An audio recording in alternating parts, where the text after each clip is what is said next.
Letter from the girl who watched you grow up. Hi. The first time I saw you, I was surprised I could see you. You had a small turtle in your hands. You kept calling it Michelangelo, which I assumed was a nod to the Ninja Turtles. You tossed your long brown hair behind your back and knelt down to place the turtle on the ground. You were excited to see it wobbling on the grass. It reminded me of my cat and how I used to play with him when I was your age. Witnessed your entire childhood from my small window. Your first ride on a bicycle. Your first day of school. Your first real friend Brenda. Your first day of middle school. And the cute uniform you got to wear. The time you won the science fair and you brought home a trophy shaped like a cell. You were such a happy girl. I saw you grow older, your body changing. You grew taller, your body slimmer, your face as beautiful as ever. I witnessed as others started to notice you in a different way. The stares from the jealous girls, the googly eyes from the young boys. As all this happened before my eyes, I noticed myself changing too. I got older. I got weaker. Got disillusioned, bruised. I lost my will to escape my painful life. All I had was this window to your life to keep me going.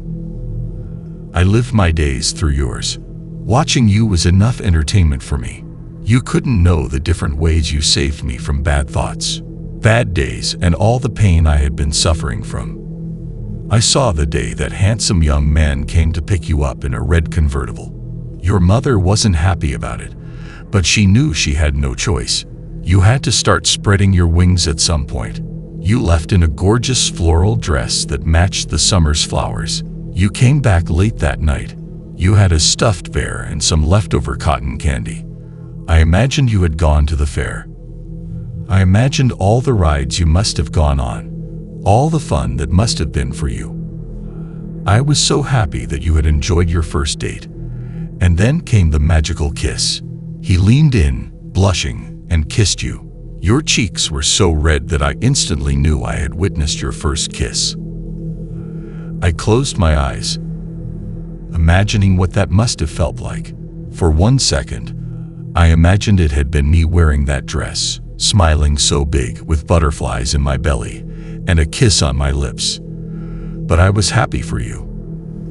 I wanted to thank you for allowing me to live again, for allowing me to dream again. I wanted to thank you, but just couldn't bring myself to you. I couldn't go talk to you. I didn't know how. If only you knew about my window. And then, one day, I heard him talking about you. The man I live with, he noticed you. I heard him complaining about how pretty girls like you shouldn't show off their legs like that. The moment he mentioned your legs, I knew it was over. I knew you would become his next trophy. I had to keep you away from him. This was my chance to thank you. I couldn't let you turn into me. I had been lucky. I don't know why he liked me this much. Most other girls came and went, never to return. And yet, amidst all the years, he always kept me down here. Think it's because he saw that I still had a light in me. Because I had you. All the other girls died long before he killed them. I could tell that they were already dead in their eyes long before he viciously murdered them in front of me, showing off his skill. But not me. You kept me going. I had my little window. A little crack high up on the wall of this basement I call home. He didn't like that he couldn't break me down. He didn't know about the little crack. So he kept me to see how long I could stay like this. It is a sick game that I've been winning thanks to you. But then, he noticed you.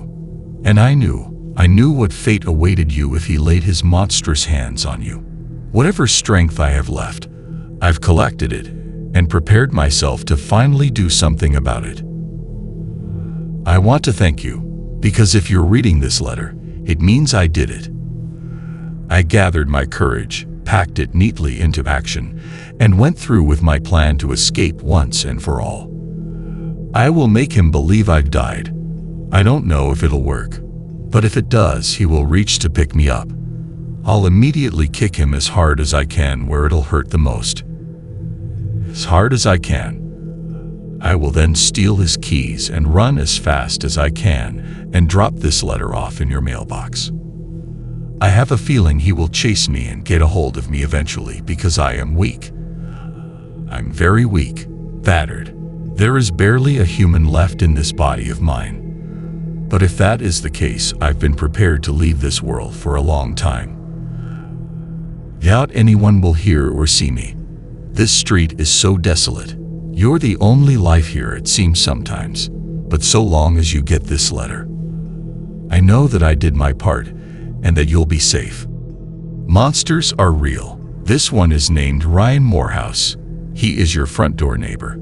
I have been kept captive in his basement for a very long time. I've lost track of the years, but I believe I must be in my late 20s by now.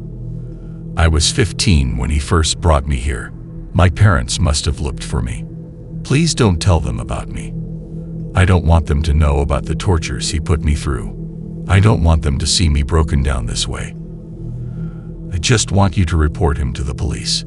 His evil nature and depraved mind can only be stopped if he is caught behind bars. They will find bodies dangling in the walls of the basement. I have learned to live with the smell by now, but they will notice it the second they step down here. There are a lot of young girls in the walls of my room down here. Tell them to treat them delicately. They were good girls. They've been my companions, my friends. Most of all, I want to thank you. You're the only thing that kept me going. You were my light.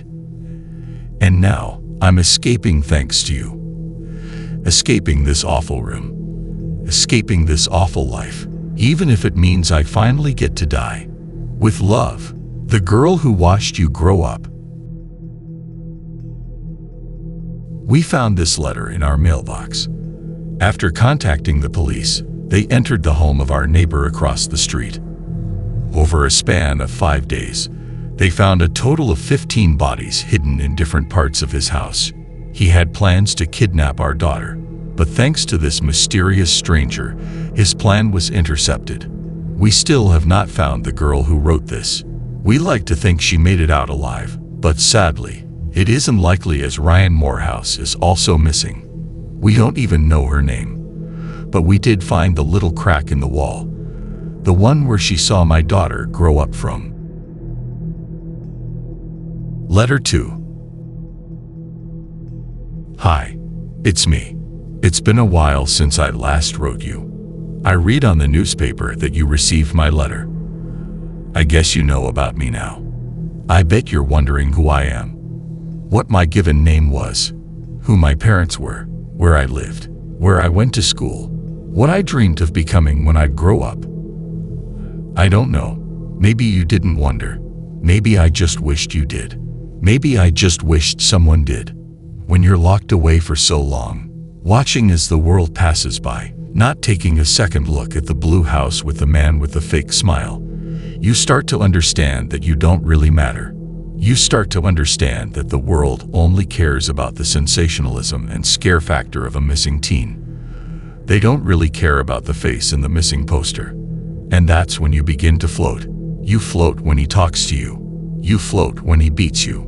You float when he enters you. You float far above it all. I read a long time ago that when you go through a near-death experience, many patients claim to hover above their bodies, watching as doctors and nurses work to save them. They floated. Apparently, this is a mechanism of the brain when it is going through extreme trauma. The event is so inconceivable to the brain that it begins to react in bizarre ways. It becomes detached, or at least pretends to, so that the patient feels safe. Well, I did that. I floated, watching from a distance the things that were happening to me. I guess that's what happens to you when you die a little every day. I guess that's what happens when they kill you a little every day. He was dashing. He was clever. He knew all the words to say. In one single second, our paths crossed and he changed my life forever. I can still clearly see that second in slow motion, the way his smile became distorted, the way he twisted my arms, the way my heart sank and drowned. An abduction is a heart-wrenching, soul-destroying transaction between the captor and the abductee. In one single moment, you realize you've made the greatest mistake of your life. You wish you could go back for just one split second. Back to when everything was still all right. Back to when you were still only a naive, innocent child. But you can't. It's over before you even had a chance to process it. And although you always thought you would fight like a beast in a situation like this, and you always thought you would defend your body and mind with every single cell in your body, you don't. Something inside you breaks and you easily become his prisoner. You quickly believe you deserve this for being such a fool. You quickly descend into a madness I wish upon no one. By now you know that I lived in a labyrinth of horrors. My pain seemed eternal. It seemed like purgatory. Sometimes, even now, I wonder if I'm not still there. If all this is just some neurons in my brain creating nicer pathways and showing me the life I wished I had.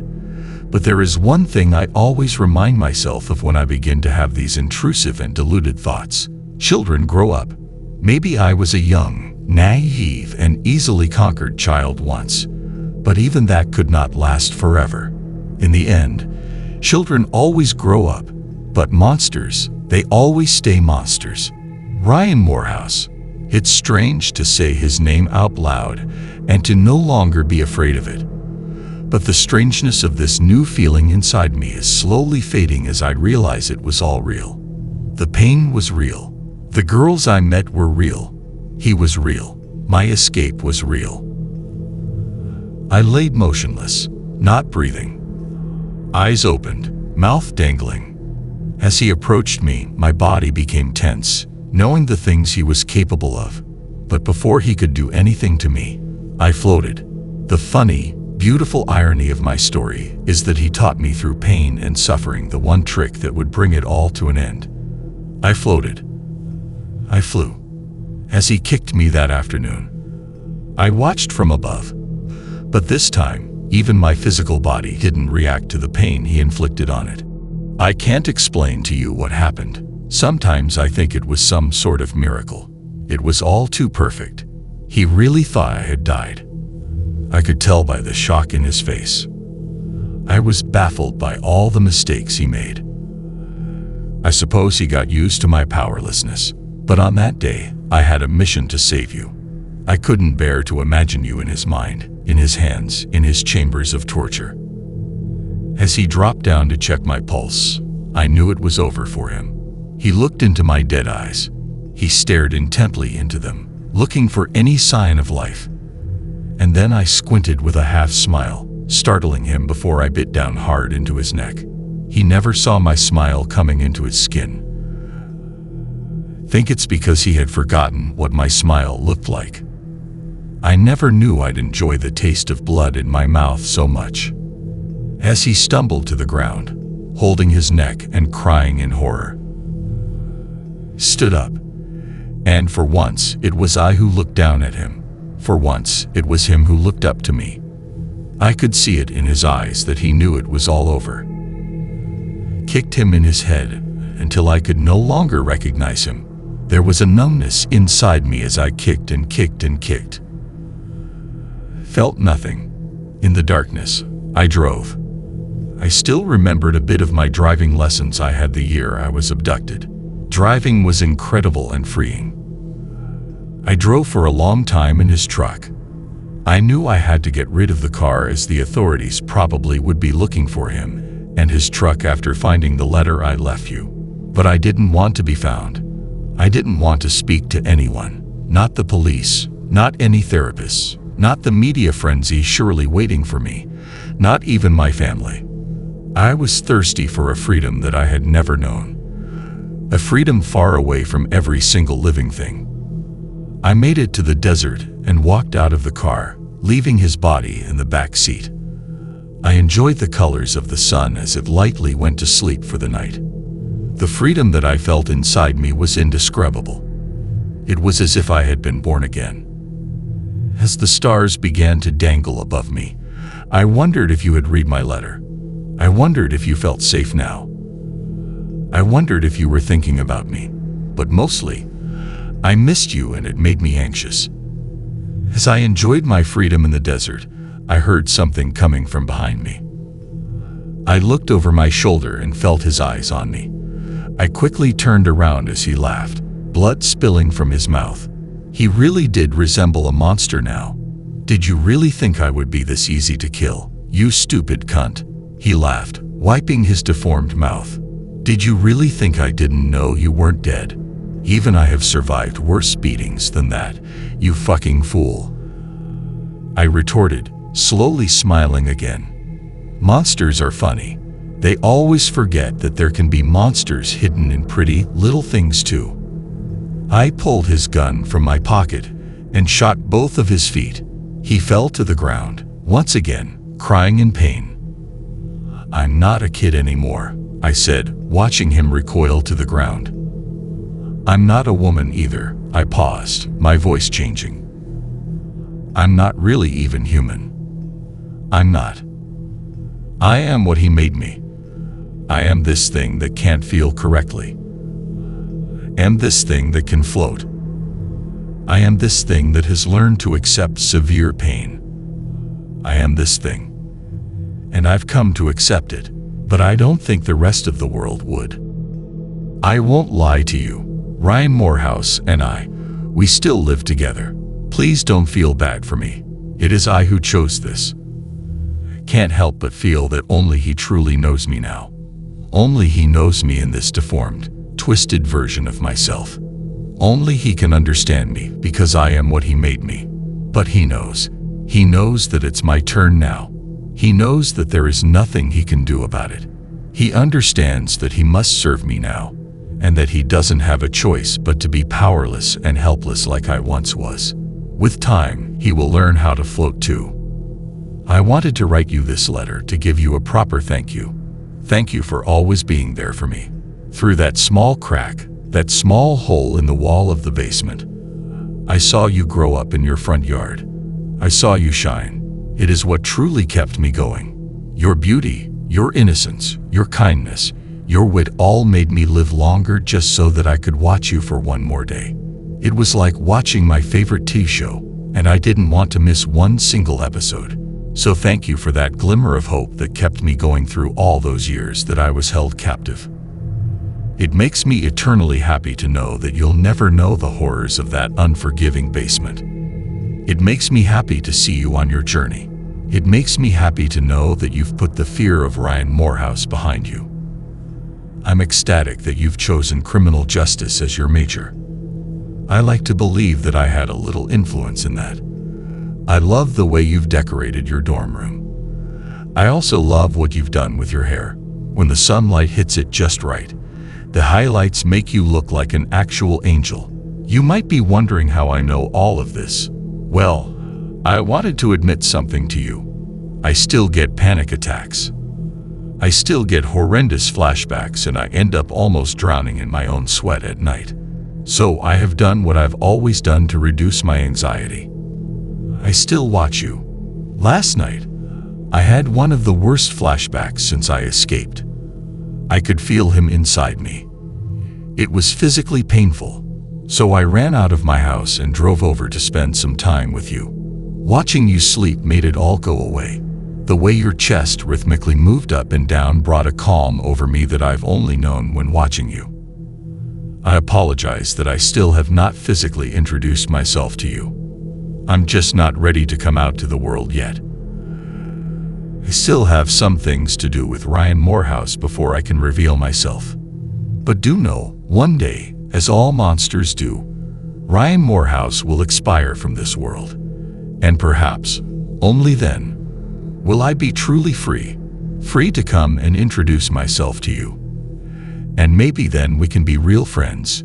Maybe then you can accept me for who I am. In the meantime, thank you for your help in my time of need.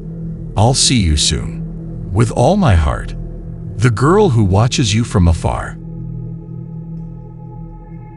6 months ago, we received a letter. It was a bittersweet moment. We rejoiced as we realized our daughter was saved from a horrific man, but we were saddened to find out that we had lived in front of a house where many young girls had been held captive and murdered. Most of all, we prayed that we could find the anonymous girl who left us the letter. Although we received many messages asking us for an update, we were asked by the detectives and agents not to share information as the investigation was active and ongoing. Normally, I would respect the wishes of law enforcement, however, I find myself in a difficult position. I truly believe the public should know about the dangers that hide behind pretty little houses in pretty little neighborhoods. It is nauseating and petrifying. This is why I've chosen to share it all. The first time we received a letter from the victim, we were thankful for the writer, for the girl, but this second letter has left us shocked and frightened. Once again, we are left with unknowns. The unknown of whether our daughter is now being followed by a stranger, the unknown of the mental state of this stranger, and the unknown identity of the girl who watched our daughter grow up.